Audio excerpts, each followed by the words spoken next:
Hello. Hello Ajay Babu గారు. Hello sir. Good morning అండి. Good morning sir.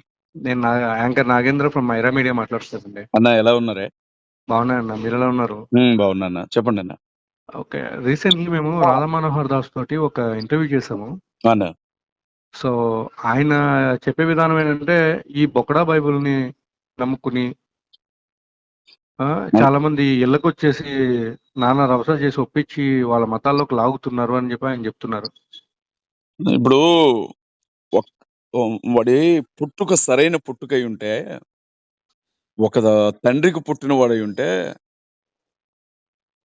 దైవ గ్రంథం గురించి మాట్లాడేటప్పుడు ఒళ్ళు కొంచెం దగ్గర పెట్టుకొని పద్ధతిగా మాట్లాడేవాడే. 100 మందికి పుట్టాడు కదా వాడు. తండ్రి ఎవడో తెలియదు వాడికి, వాడు అలాగే మాట్లాడతాడు. ఆ అరగుండుగాడు గాని, ఈ గోసిగాడు, ఈ పిలకగాడు, ఈ ఆడ మగ కాని మాడగాడు, ఈ రాధా మనోహర్ దాస్ గాడు బతుకు తెరువు కోసం ఏర్పాటు చేసుకున్న దారిది. ఉదయాన్నే లేచి కష్టపడితే గాని, సాయంత్రం దాకా పని చేస్తే గాని ఒక 500 రూపాయలు రావట్లేదు సగటు మనిషికి. నెలంతా కష్టపడి ఉద్యోగం చేసుకుంటే ఒక 10,000 20,000 సంపాదించుకుంటున్నాడు పీజీ పిహెచ్డి చేసిన వాడు. భార్య దగ్గర బిడ్డల దగ్గర కనీసం 10 నిమిషాలు కూర్చునే అవకాశం లేకుండా రాత్రనక పగలనక డ్యూటీలు చేస్తున్నారు పోలీసులు. వీళ్ళకి నెల తిరిగేసరికి ఈఎంఐలు కట్టుకోవడానికి శాలరీలు చాలట్లేదు. కానీ ఈ అడ్డగాడిద ఈడెవడైతే ఉన్నాడో, ఈ రాధా మనోహర్ దాస్ గాడి కావచ్చు, ఆ కరుణాకర్ సుగ్గునా గాడి కావచ్చు, లలిత్ కుమార్ గాడి కావచ్చు, ఎక్స్ క్రిస్టియన్ కావచ్చు, ఈ ఈ ఈ గాడిదలు కేవలం వీళ్ళు చేసే పని ఏంటయ్యానంటే, ఒక తట్టం మట్టెత్తి పారబోసే వాళ్ళు కాదు, ఒక రాయి నెత్తి మీద పెట్టుకొని వెళ్ళిన వాళ్ళు కాదు, ఒక రోజు చెమటోడ్చి పనిచేసిన వాళ్ళు కాదు. వీళ్ళు పొద్దున్న లేచిన దగ్గర నుంచి బైబిల్ని తిడతారు, క్రైస్తవుల్ని తిడతారు, యేసుక్రీస్తుని తిడతారు, ఆ బైబిల్ గ్రంథంలో ఉన్నటువంటి ప్రవక్తలను తిడతారు. నోటికొచ్చినట్లుగా లాభాషే మాట్లాడతారు వీళ్ళు. అంటే వీళ్ళకి మాత్రమే వచ్చు మాట్లాడడం.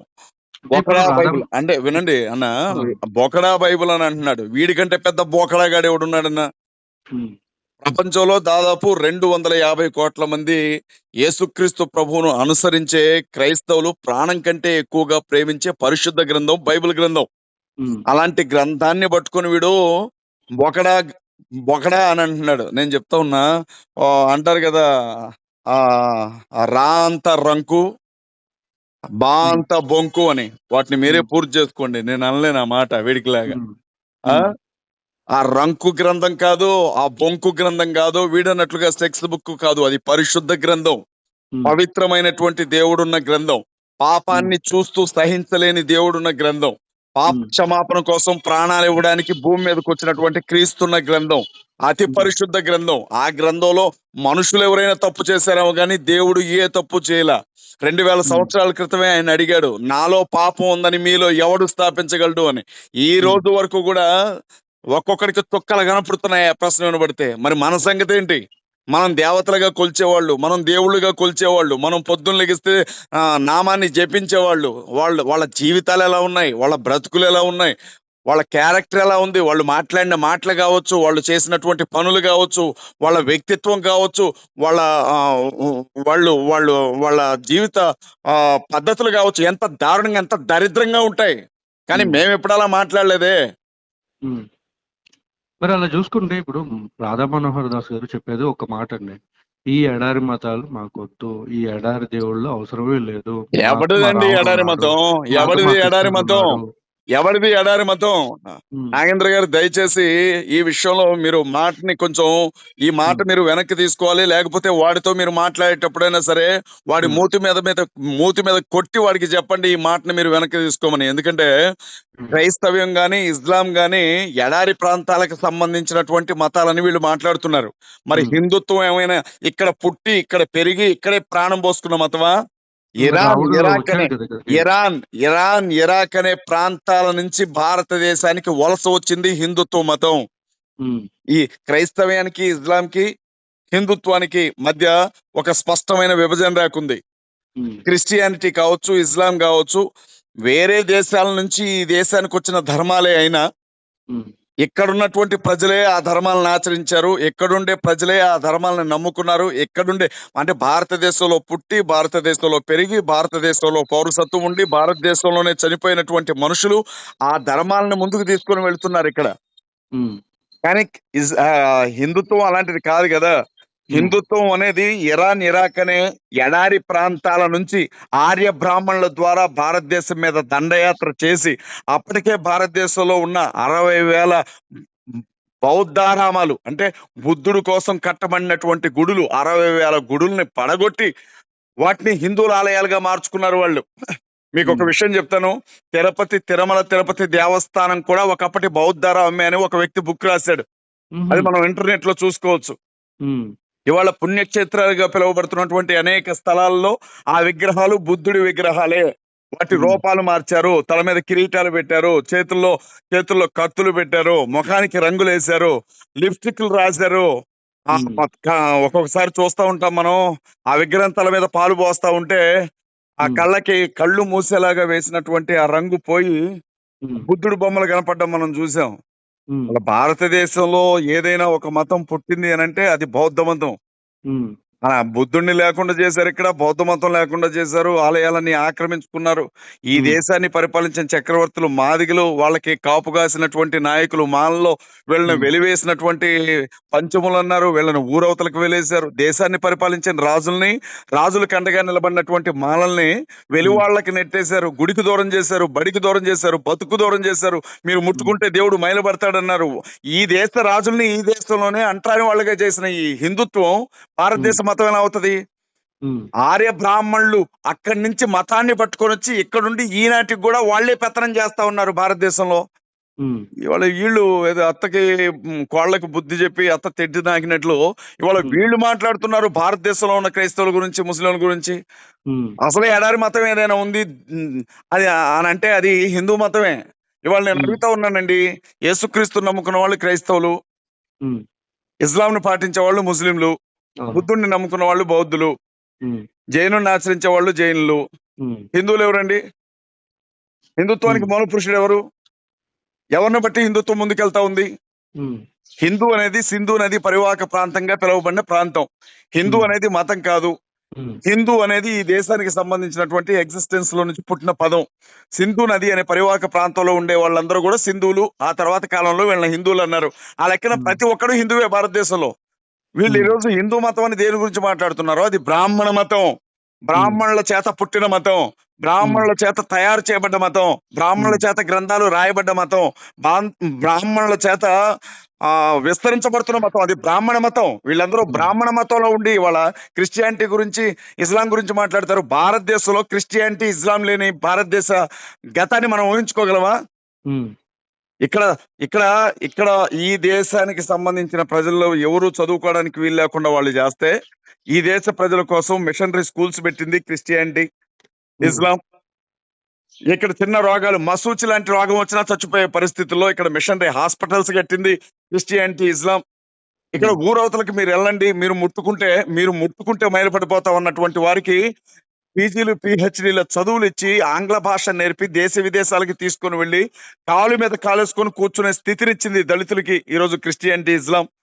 ఉమ్, ఇవాళ మనం వాడుతున్న సెల్ ఫోన్ దగ్గర నుంచి, రైళ్ల ఉమ్, దగ్గర నుంచి, విమానాల దగ్గర నుంచి, ఇంటర్నెట్ దగ్గర నుంచి, కెమెరాల దగ్గర నుంచి, కరెంట్ దగ్గర నుంచి, పెట్రోల్ దగ్గర నుంచి, ఇవాళ ఉమ్, ఏది లేకపోతే మనం బ్రతకలేమో అవన్నీ కూడా క్రిస్టియానిటీ, ఇస్లాం ద్వారానే ఇక్కడికి వచ్చాయి. ఉమ్, అంబేద్కర్ గారిని కూడా బడిలో బయట కూర్చోబెట్టారండి వీళ్ళు, ఉమ్. హిందుత్వవాదులు, బ్రాహ్మణవాదులు. కానీ అంబేద్కర్ ఎప్పుడు కూడా క్రిస్టియానిటీని సపోర్ట్ చేయలేదని చెప్పి చెప్తున్నారు కదండి. అదే అంబేద్కర్ గారు కూడా నేను పుట్టడం అయితే హిందువుగా పుట్టాను కానీ చావు మాత్రం నేను హిందుత్వంలో చావును అని చెప్పాడు కదండి. ఉమ్, చెప్పాడు కదా, నేను హిందువుగా పుట్టాను తప్ప హిందువుగా మాత్రం చావును అని బౌద్ధ ఉమ్, మతాన్ని స్వీకరించాడు కదా. మరి దాని గురించి అవును. ఏమంటారు? ఉమ్, ఈ రోజు కూడా నేను ఒకటే మాట చెప్తా ఉన్నా సార్. ఉమ్, క్రైస్తవ్యం మీద, ఇస్లాం మీద, దళితుల మీద విషం కక్కుతున్నటువంటి ఈ పురుగులు, ఈ విష పురుగులు ఏవైతే ఉన్నాయో ఉమ్, ఇవన్నీ కూడా వాళ్ళ బ్రతుకు తెరువు కోసం ఆడుతున్నటువంటి డ్రామాలు ఇవన్నీ. మాకు చేత ఉమ్, కాదండి, మేము మాట్లాడలేమా? బొకడా ఉమ్, బైబిల్ అంటాడా నా కొడుకు? ఉమ్, బొకడా బైబిల్ అంటాడండి. 100 మందికి పుట్టిన ఈ చెత్త నా కొడుకు బొకడా బైబిల్ అంటాడు వీడు, బైబిల్ గ్రంథాన్ని పట్టుకొని. ఉమ్, వీళ్ళకే వచ్చు మాట్లాడడం. ఇవాళ ఉమ్, డబ్బులు ఇచ్చో లేకపోతే ప్రలోభపెట్టో మతం మారుస్తున్నారని ఏడుస్తున్నాయి కదా ఈ కుక్కలన్నీ కూడా. ఉమ్, ఓ మరి కరుణాకర్ సుగ్గున గాడు కావచ్చు, లలిత్ కుమార్ కావచ్చు, లేకపోతే ఎక్స్ క్రిస్టియన్ కావచ్చు, వాడి పేరు ముందే ఎక్స్ అని పెట్టుకున్నాడు. నేను ఉమ్, డైరెక్ట్ గా హిందూనని చెప్పుకునే దిక్కు లేదు వాడికి. ఉమ్, నేను ఇంకా క్రిస్టియానిటీని వదిలిపెట్టి వచ్చిన తర్వాత కూడా ఎక్స్ క్రిస్టియన్ అనే చెప్పుకుంటున్నాడు తప్ప, మాజీ ఉమ్, క్రైస్తవుడు అని చెప్పుకుంటున్నాడు తప్ప, ఇప్పుడు నేను హిందువులని చెప్పుకునే దిక్కు లేదు వీడికి. ఉమ్, ఇళయరాజా లాంటి ఒక వ్యక్తి గుడిలోనికి వెళితే లోపలికి ఉమ్, రానికుండా బయటికి గింటారు. ద్రౌపది ముర్ము గారిని, లేకపోతే రాష్ట్రపతి ద్రౌపది ముర్ము గారిని ఏం చేశారు వీళ్ళు? ఉమ్, అంతకంటే ముందు రాష్ట్రపతిగా ఉన్నటువంటి వ్యక్తి గుడి దగ్గరికి వెళ్తే మెట్ల మీద ఎలా కూర్చోబెట్టారు వీళ్ళు. ఈనాటికి కూడా కుల వివక్ష ఉందండి. ఉమ్, ఈనాటికి కూడా మత వివక్ష ఉంది. మరి వీళ్ళని ఉమ్, ఎవడు క్రిస్టియానిటీలోనికి తీసుకొచ్చారండి? ఉమ్, లలిత్ కుమార్కి ఏమిస్తే క్రిస్టియానిటీలో నుంచి బయటకు వచ్చాడు వాడు హిందుత్వంలోనికి? ఉమ్, కరుణాకర్ సుగ్గునాకి ఏమిస్తే వాడు క్రిస్టియానిటీలో నుంచి బయటకు వచ్చాడు? మరి వీళ్ళ ఉమ్, తల్లిదండ్రులు వీళ్ళందరూ కూడా క్రైస్తవులే కదా, వీళ్ళు దళితులే కదా. ఉమ్, ఇవాళ అంటే క్రైస్తవ్యంలోనికి ఎవరన్నా వస్తే డబ్బులు ఇచ్చి తీసుకొచ్చినట్లు, ఉమ్, క్రైస్తవ్యాన్ని వదిలిపెట్టి హిందుత్వంలోనికి వస్తే ధర్మంలోనికి వచ్చినట్ల. అంటే వీళ్ళు ఉమ్, చేస్తే సంసారం, ఇంకోటి చేస్తే వ్యభిచారం అండి. ఉమ్, ఇది చాలా అదే, దారుణమైన విషయం అండి. ఇవాళ ఇవాళ క్రైస్తవ్యం పేరుతో చర్చిలు పడగొడుతున్నారు. ఉమ్, ఇస్లాం పేరుతో మసీదులు పడగొడుతున్నారు. జై ఉమ్, శ్రీరామనం అని చెప్పి పసిబిడ్డలను చంపుతున్నారు కదండి. ఇప్పుడు మీకు ఒక విషయం చెప్పాలి. ఉత్తరప్రదేశ్ లో ఉమ్, ఇన్స్టాగ్రామ్ లో అంబేద్కర్ గారి ఫోటో పెట్టుకున్నాడు ఒక అబ్బాయి, ఇంటర్మీడియట్ ఉమ్, చదువుకునే అబ్బాయి. ఉమ్, ఆ పక్కనే ఉండే హిందువుల పిల్లలు, వీటితో పాటు చదువుకునే పిల్లలు అంబేద్కర్ ఫోటో తీయమని, రాముడికి జిందాబాదులు కొట్టమని చెప్పి ఆ పిల్లగాడిని కొట్టి చంపి దాన్ని యూట్యూబ్ లో, ఫేస్బుక్ లో అప్లోడ్ చేశారు. దాన్ని సోషల్ మీడియాలో. ఎక్కడికి పోతున్నామండి మనం? ఉమ్. రౌడీయిజమా ఇది? గుండాయిజమా? జై శ్రీరామ్ అనే నినాదం పేరుతో గుండాయిజం చేస్తున్నారా భారతదేశంలో? ఇప్పుడు అలా అంటే ఎవరిని చూసుకున్నా భయపెట్టాలని చూస్తా ఉన్నారు? శ్రీరాముడు దేవుడు కాదనేసి చెప్తున్నారు, బట్ ఇంకో పక్కనేమో శ్రీరాముడు అనేవాడు దేవుడు అనేసి వెంకయ్య మాట్లాడుతున్నారు. నాయుడు గారు, వెంకయ్య నాయుడు గారు భారతదేశానికి ఉపరాష్ట్రపతిగా పనిచేసిన వెంకయ్య నాయుడు గారు, ఉమ్, శ్రీరాముడు అనే వ్యక్తి ఒక మనిషి మాత్రమే, అతను దేవుడు కాదు అని చెప్పాడు. ఆయన ఉమ్, ఏమన్నా బీకారా వీళ్ళెళ్ళి? ఉమ్, గరికపాటి నరసింహరావు గారు, శ్రీరాముడు దేవుడు కాదు, ఆయన ఒక రాజు మాత్రమే, మీకు భక్తి ఎక్కువై పూజిస్తున్నారు అని చెప్పాడు. ఆయన ఉమ్, దగ్గరికి వెళ్ళి ఆయన ఇంటి ముందు గడ్డి బేగమనండి ఎదవలందరినీ కూడా వెళ్ళి. ఉమ్, ఈ రోజు వీళ్ళ ఏడుపు ఏంటంటే, రామాయణంలో ఉండే నిజాలన్నీ కూడా అంబేద్కర్ గారు రాశారు. ఉమ్, రామాయణంలో ఉండే నిజాలన్నీ కూడా అంబేద్కర్ గారు పుస్తకం రాశారు. ఉమ్, దళితులందరికీ కూడా ఆ విషయాలు తెలిసాయి. ఉమ్, అందుకని అంబేద్కర్ గారి పేరు మీద పడి ఏడుస్తూ ఉంటారు ఇవాళ కూడా ఎదవలు వీళ్ళందరూ కూడా. ఉమ్, సార్, మతం పేరుతో, కులం పేరుతో వీళ్ళు బతుకు తెరువు కోసం రాజకీయం చేస్తా ఉన్నారు. ఉమ్, అంతే తప్ప ఇంకేమీ లేదండి. ఇప్పుడు నేను ఉమ్, సింపుల్ గా ఒక మాట అడుగుతా. ఉమ్, స్కూల్లోకి వచ్చినటువంటి ఒక విద్యార్థి ఉమ్, మాలేసుకొని వచ్చాడు, అతను కొట్టాడని హెడ్ మాస్టర్ గారితో కాళ్ళు పట్టించారు కదా. ఉమ్, గురు బ్రహ్మ, గురు విష్ణు, గురు దేవో మహేశ్వర, గురు సాక్షాత్ పరబ్రహ్మ, తస్మై శ్రీ గురవే నమః అంటారు. అంటే ఉమ్, గురువు దేవుడితో సమానం అని చెప్తారు కదా. అలాంటి అవును. దేవుణ్ణి అయ్యప్ప మాల వేసుకున్నటువంటి దేవుడితో వీళ్ళే చెప్పారు మళ్ళీ ఆ శ్లోకం. అలాంటి ఉమ్, దేవుడితో సమానమైన వ్యక్తితో ఆయన దగ్గర చదువుకున్న ఓ పిల్లగాడి కాళ్ళు పట్టించారు. మాలంత ఉమ్, పవిత్రమైంది అయితే స్కూల్కి ఎవడు వెళ్ళమన్నాడు సార్? ఉమ్, మాలేసుకున్నాడు ఇంట్లో కూర్చోవాలా? అవును. స్కూల్కి వచ్చే పిల్లల్లో నెలసరి ఉండే వాళ్ళు ఉంటారు, బహిష్టు ఉండే వాళ్ళు ఉంటారు. ఉమ్, వీళ్ళకి తెలియదా మాలేసుకొని అట్లా తిరగకూడదు అని? ఉమ్, అందరూ పోయి ఆయన కాళ్ళు పట్టించారు ఆయన్ని. మరి నిన్న శ్రీకర్ రెడ్డి అనే ఒక వ్యక్తి తన భార్య హారికా రెడ్డిని, తల్లిదండ్రులు వృద్ధాశ్రమంలో ఉన్నారు, వాళ్ళని ఇంటికి తెచ్చుకుందామండి అని చెప్పి భార్య అడిగిందని, భార్య ఉమ్, ఇంట్లోనే ఉంటున్నాడు, భార్య వాళ్ళ తిండి తింటున్నాడు, అత్తమామల తిండి తింటున్నాడు, ఉమ్, వాళ్ళని ఇంటికి తీసుకొద్దామన్నందుకు భార్యని ఆ కొబ్బరికాయ తొక్కు తీసేదాన్ని బండ తీసుకొని భార్యని కొట్టి చంపి వెళ్ళిపోయాడు. మరి ఇప్పుడు ఉమ్, పోలీసులు వచ్చి ఆయన అరెస్ట్ చేయాలంటే పోలీసులతో ఆయన కాళ్ళు పట్టిస్తారేమో మరి. ఉమ్, అర్థం పర్థం ఉండొద్దండి మాట్లాడడానికి. మనం ఉమ్, ఏమన్నా గట్టిగా అడిగామనుకోండి, మేము మాలాంటి వాళ్ళు జై శ్రీరామ్ అని కేకలు పెడతారు, భారత్ మాతాకి జై అంటారు. సమాధానం చెప్పలేనోడు ఏం చేస్తాడు? ఉమ్, సమాధానం చెప్పడం చేతకానోడు, సమాధానం లేనోడు ఏం చేస్తాడండి? జై ఉమ్, శ్రీరామ్ వెనక దాక్కోవడం వెళ్ళి ఏదైనా చేయొచ్చు, ఇక్కడ జై శ్రీరామ్ అనాలి అంతే. ఉమ్.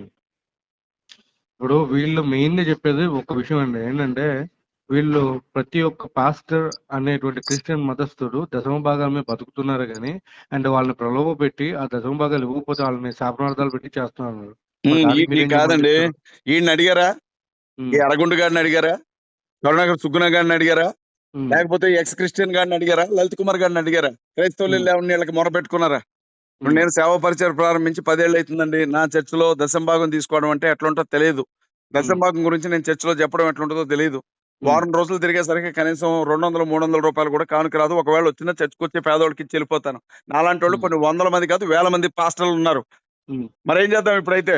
ఉమ్, తిరుపతి తిరుమల దేవస్థానం లాంటి స్థలాల్లో గుడికొచ్చే వాళ్ళు తల్లి నెత్తి మీద ఉండే జుట్టుని తీసుకుంటారు ఇక్కడ. ఆ జుట్టుని ఉమ్, తీసుకొని ఏం చేస్తున్నారు? పారేస్తున్నారా? వ్యాపారం చేయట్లేదా జుట్టుతో? ఉమ్, ఎన్ని కోట్ల రూపాయల వ్యాపారం అండి జరిగేది గుండు కొట్టిచ్చిన జుట్టుతో? ఉమ్, అరికాల దగ్గర నుంచి నన్నెత్తి వరకు ఒంటి మీద ఉండే బంగారం మొత్తం నిలువు దోపిడీగా మొక్కుకున్నోళ్ళు ఇస్తారు. మరి ఇది ఎక్కడ ఉమ్, దోపిడీ అని కేసు పెడుతున్నారా వెంకటేశ్వర స్వామి మీద? ఉమ్.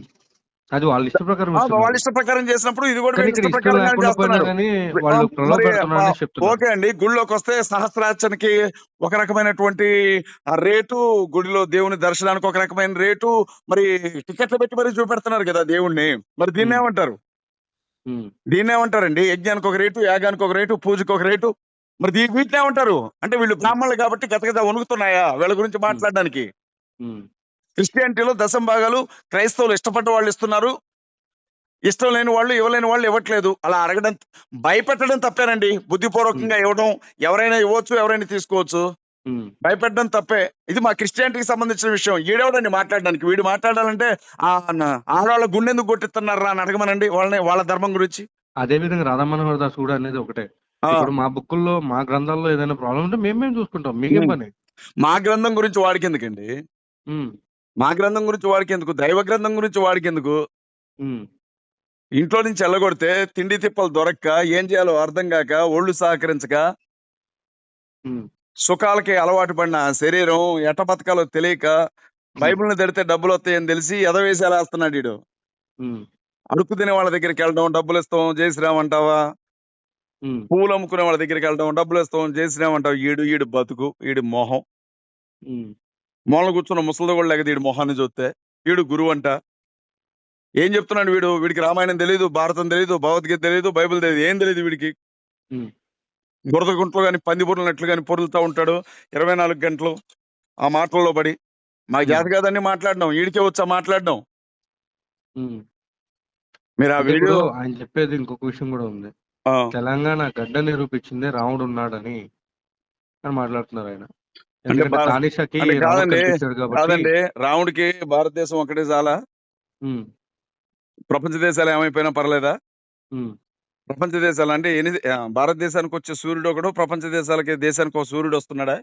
ఉమ్, భారతదేశానికి నైట్ ఒక చంద్రుడు, ప్రపంచ దేశాలకు మిగిలిన చంద్రులు వస్తున్నారా? ఉమ్, భారతదేశంలో ఒక గాలి వేస్తుందా? మిగతా దేశాల్లో ఒక గాలి వేస్తుందా? సిగ్గుండొద్దండి ఆ మాట చెప్పడానికి.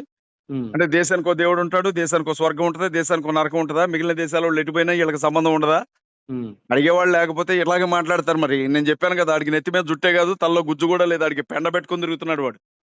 ఉమ్, దేవుడు అనేవాడు ఎక్కడ పుట్టినా ప్రపంచం మొత్తానికి కూడా ఆ విషయాన్ని తెలపాలని అనుకుంటాడు. ఉమ్, అంతేగాని నాది భారతదేశం, ప్రపంచ దేశాల్లో ఉండే ఇంకే దేవుళ్ళు మా దేశానికి రావద్దని చెప్తాడు వీడు. ఉమ్. అదే కదా ఇప్పుడు చెప్పేది మెయిన్.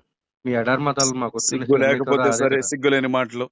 ఉమ్, మంది మీద బతకడానికి అలవాటు పడి, ఇప్పుడు రాధామనోహర్ దాస్ ఒక ప్రశ్న అడగండి, అజయ్ బాబు అడిగాడని చెప్పండి. ఉమ్, నేను బిఏ ఎల్ఎల్బి చేశాను. ఉమ్, సత్తుపల్లి డిగ్రీ కాలేజీలో, జలగమంగళరావు డిగ్రీ కాలేజీలో నా బిఏ కంప్లీట్ అయింది. ఉమ్, హైదరాబాద్ పడాల రామారెడ్డి లా కాలేజీలో ఎల్ఎల్బి కంప్లీట్ అయింది.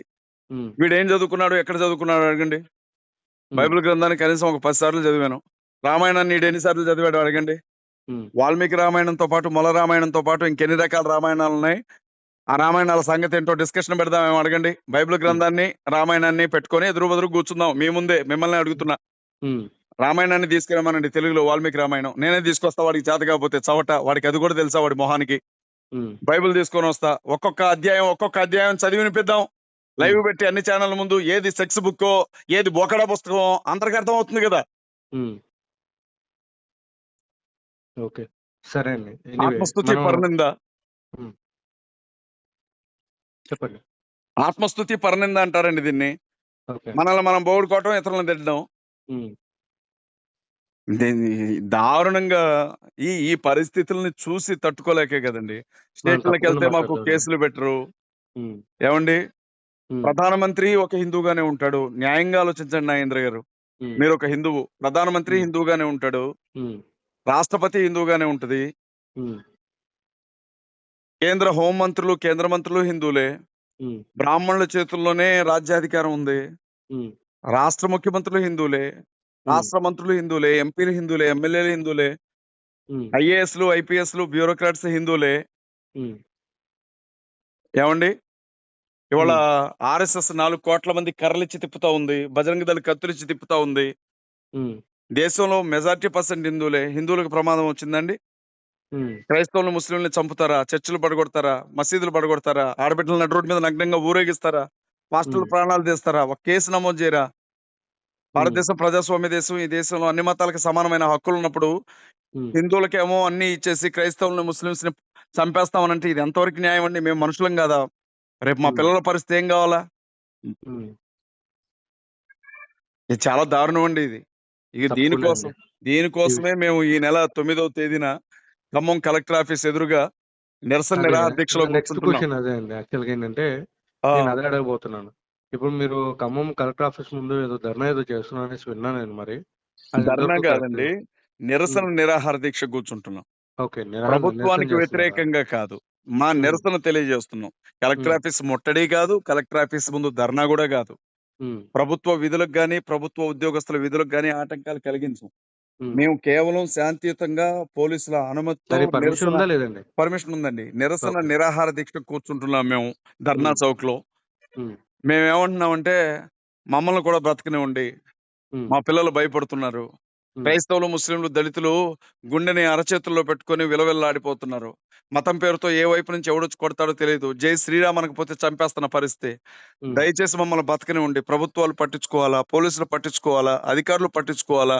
దేశంలో మరో మణిపూర్ కావద్దు వేరే ఏ రాష్ట్రం కూడా అని నిరసన తెలియజేయడానికి క్రిస్టియన్, ముస్లిం, దళిత్ డిఫెన్స్ ఫోర్స్ నుంచి సీఎండీఎఫ్ తరపున మేము నిరాహార దీక్ష కూర్చుంటున్నాం. ఇక్కడ మాత్రమే కాదు. ఈ ఉమ్, కార్యక్రమం అయిపోయిన తర్వాత చలో ఇందిరా పార్క్‌కి పిలిపిస్తాం. ఇందిరా ఉమ్. పార్క్ దగ్గర నిరసన దీక్ష ఉంటుంది. తర్వాత చలో ఎక్కడ హైదరాబాద్ ఢిల్లీకి అండి? అవునండి. చలో ఢిల్లీకి పిలుపునిస్తున్నాం. ఉమ్, ఢిల్లీలో నిరసన దీక్ష ఉంటుంది. ఉమ్, మేము ఈ విషయం ఎంత వరకు పోవాలో అంతవరకు వెళ్తామండి. ఇప్పుడు మనుషుల్ని చంపేవాడికే అంత ధైర్యం ఉంటే, మనుషుల్ని కాపాడుకోవాలనుకునే మాకెంత ధైర్యం ఉండాలి చెప్పండి? ఉమ్, విడగొట్టేవాడే అట్లా చేస్తుంటే కలిపుంచాలనుకునే మేము ఇంకెంత దూరం వెళ్ళాలి? ఎన్ని బెదిరింపులండి మాకు? ఎన్ని ఉమ్. రకాల బెదిరింపులు? ఆ! మీరు చేస్తున్న ఈ నిరసనకి ఎవరైనా సపోర్ట్ చేస్తున్నారా? లేకపోతే ఎట్లా అండి? ఎవరైనా నా ఎవరు సపోర్ట్ సార్ చేస్తున్నారు? సీఎండీఎఫ్‌కి కనబడని కార్యకర్తలున్నారు. ఓకే. బయటికి రాని నాయకులున్నారు. ఇవాళ ఉమ్, ప్రతి క్రైస్తవుడు, ప్రతి ముస్లిం, ప్రతి దళితుడు అతను హిందువైనా సరే ఉమ్, సీఎండీఎఫ్‌లో ఒక భాగస్వామే. ఎందుకంటే ఇవాళ క్రైస్తవుల్ని, ముస్లింల్ని ముందు వరుసలో నిలబెట్టి చంపుతున్నారు. రేపొద్దున వర్ణ ధర్మంలోనికొస్తారు వీళ్ళు. ఉమ్, చివరికి వాళ్ళు మళ్ళీ చంపేది హిందువుల్లో ఉన్నటువంటి ఆ దళితులనే.